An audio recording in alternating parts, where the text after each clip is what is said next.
আমি মুসা ইব্রাহিম। আমার একটা ল্যাপটপ হাত থেকে পড়ে গিয়েছিল, ল্যাপটপের কোনো ডাটাই রিকভার করতে পারছিলাম না। এরপরে কিছু বন্ধু বান্ধব এবং ইন্টারনেটের মাধ্যমে ডাটা রিকভারি স্টেশনের নাম শুনি।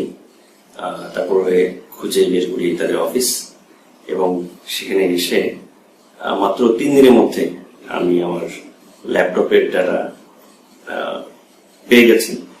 তো ডাটা রিকভারি স্টেশনকে অনেক ধন্যবাদ তাদের এত সুন্দর একটা সার্ভিস দেওয়ার জন্য। আসলে বাংলাদেশে এরকম কেউ কোনো সার্ভিস যে দিয়ে থাকে এবং দিচ্ছে বহুদিন থেকে, এটা আমার জানা ছিল না। জেনে আমার কাছে খুবই ভালো লেগেছে।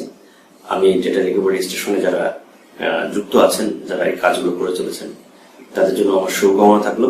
তারা উত্তরোত্তর আরো কাজ করবেন, বাংলাদেশের জন্য আরো অনেক বড় কোনো অর্জন বয়ে নিয়ে আসবেন, এই কামনা করছি।